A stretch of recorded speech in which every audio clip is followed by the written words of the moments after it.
Now that we're familiar with the 6 trig functions, let's look at the inverses of those functions. What if, for example, I asked you to find the sine of x is equal to 0.124, and I'm looking for x, which is the angle, it's the argument of this sine function. So I want to undo the sine to get at what the angle equals. So I'm trying to find the angle whose sine is 0.124. Now, one obvious choice is to, well, let's take a look at the graphs of these. So if I graph sine of x, and then I can graph the constant 0.124, and let's look at where those intersect. Now I'm in radian mode right now, so our answer is going to be in radians. But as you can see, this horizontal line, which represents y equal 0.124, that's going to intersect the sine a lot of different places. And so for an inverse function, we only want there to be one answer. And right now we're getting many answers.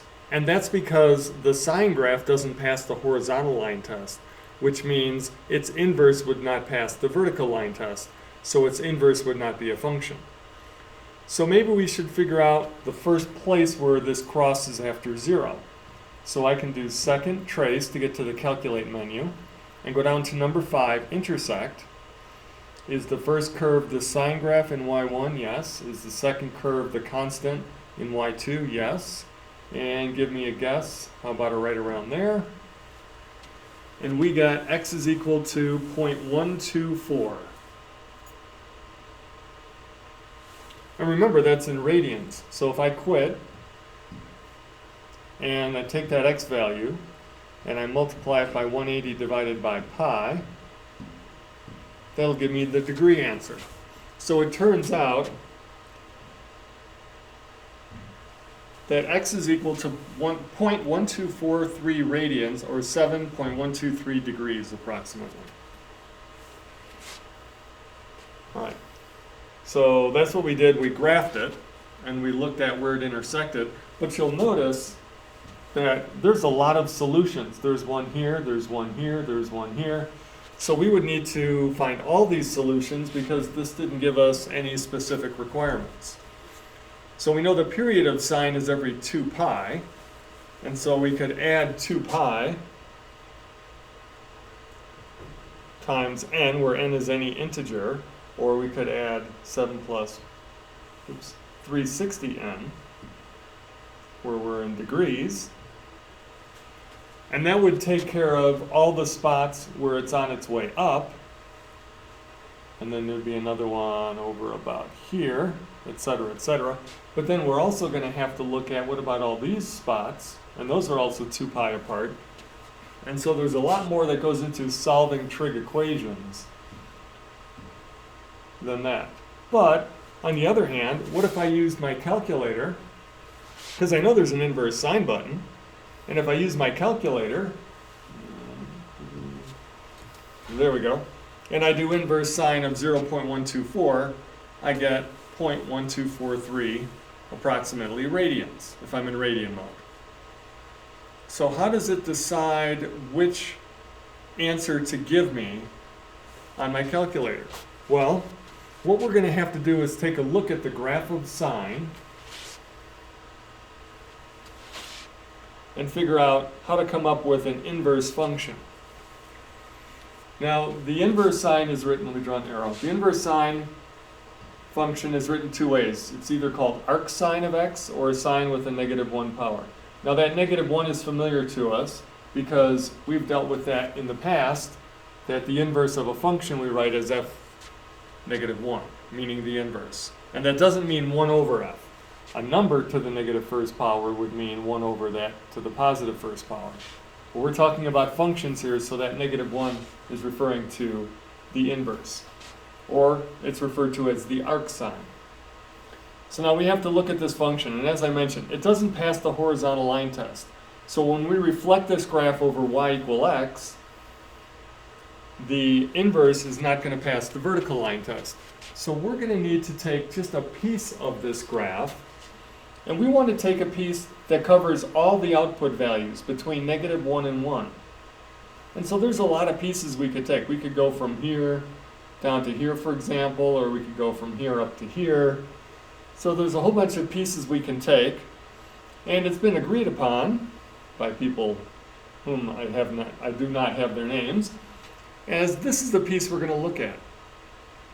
So that's going to be the piece of the sine function that we're going to use to create the inverse sine function. And notice it covers all the output values between -1 and 1, and only once. So if you draw a horizontal line, it'll only hit this blue section of the sine graph in one spot.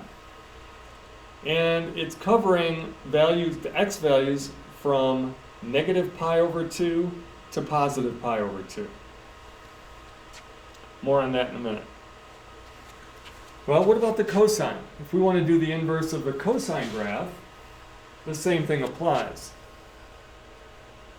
That doesn't pass the horizontal line test, so its inverse wouldn't pass the vertical line test. So we need to take a section of this cosine graph that covers all the output values from -1 to 1. Well, this piece here would work. That would cover them all once. This piece here would work. Notice, if I just went from here to here, that doesn't cover any of the negative values. So I have to pick something that goes completely from +1 to -1. And so once again, it's been agreed upon that this is the section we're going to take. Every output value between -1 and 1 is covered exactly once. And notice the input, the x values here, go from 0 to pi. So the arc sine went from -π/2 to pi/2. The inverse cosine is going to cover values from 0 to pi. And then let's take a look at the tangent. Now the tangent function obviously doesn't pass the horizontal line test as well, and it has a lot of asymptotes throughout there. So the range of the tangent is -∞ to infinity. So we need to pick just one of these sections from the tangent between two asymptotes. And as you probably guessed, picking this section here between -π/2 and pi/2 would seem like a good choice. And that indeed is what we're going to use. So those are the sections of sine, cosine, and tangent that we're going to use to come up with or create inverse functions. So let's take a look at these now. So the arc sine, or inverse sine, has a domain which is -1 to 1 inclusive, and the range for the arc sine is going to go from -π/2 to pi/2, including the endpoints. Go back to the picture for that for a minute. There's our arc sine. So we're covering values between -π/2 and pi/2. Remember, the inverse sine switches the inputs and the outputs. So, new arrow. So for the sine graph, we're looking at inputs that go from -π/2 to pi/2, and the output values from -1 to 1. The inverse switches those, and now the inputs are -1 to 1, and the outputs are -π/2 to pi/2. For the cosine, once again, we're going to input values between -1 and 1. We're going to output an angle, and for the angle, it's anywhere between 0 and pi, including the endpoints. And lastly, the arctan. Well, we can input any values, any real number from -∞ to +∞, and we're going to output angles between -π/2 and pi/2. But it's important to understand here, on arrow, we're not including the endpoints here, because if you remember on the tangent graph, let's jump back over to that one. Here's our tangent graph. Notice that we have asymptotes at -π/2 and at +π/2. So the tangent is undefined at pi/2 and -π/2. So we can't return a value for that.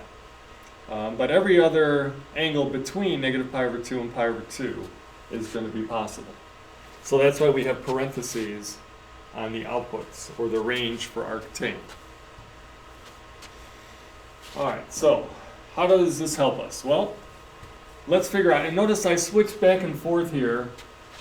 Sometimes I'll use arc, sometimes I'll use that inverse, the -1 notation, but they mean the same thing. Okay, what's the arc cosine of 1/2? Now, remember the arc cosine. This is saying what angle is the cosine equal to 1/2. And so we're trying to find an angle. The arc cosine is going to give us angles between 0 and pi.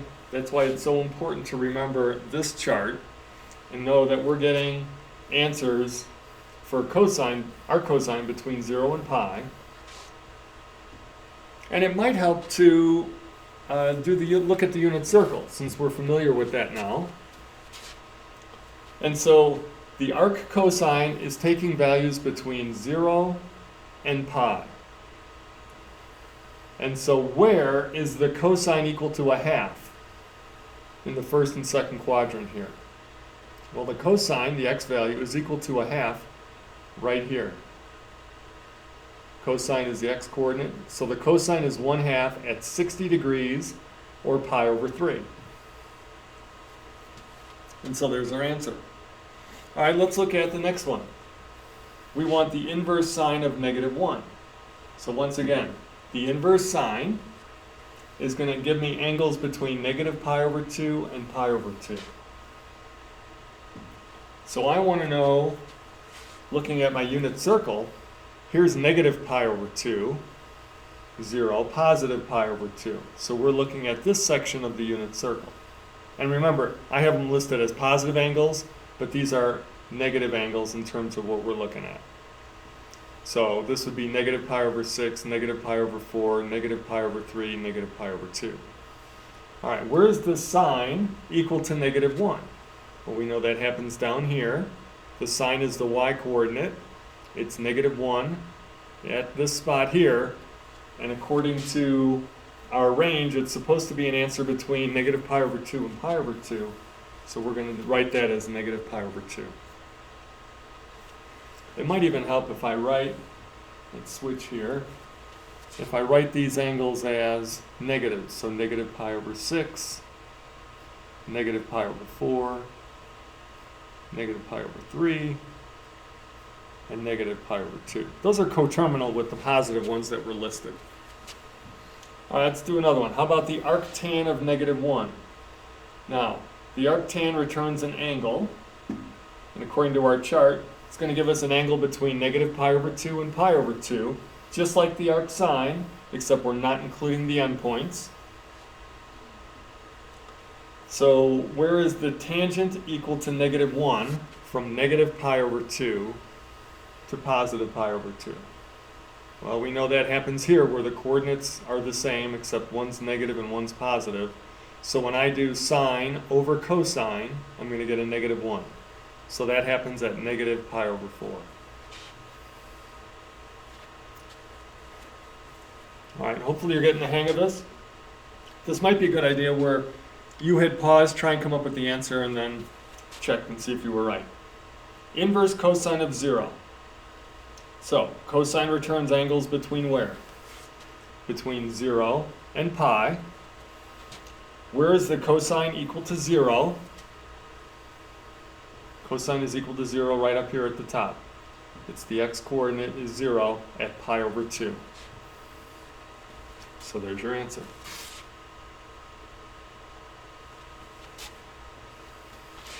All right, how about the arcsine, last one. Arcsine of √3 over 2. So first thing, arcsine returns angles from where to where? From -pi over 2 to positive pi over 2. So we're looking at this section here. Where is the sine equal to √3 over 2? It's positive up here. The sine is the y-coordinate. Boom, right there. So the sine is equal to √3 over 2 at 60 degrees or pi over 3. And that's it. It might help to go back and rewind and replay and try this again just to get some practice on these. So, once again, remember the sections. It's important to remember the sections of the sine, cosine, and tangent graph that we use in order to do our inverse functions.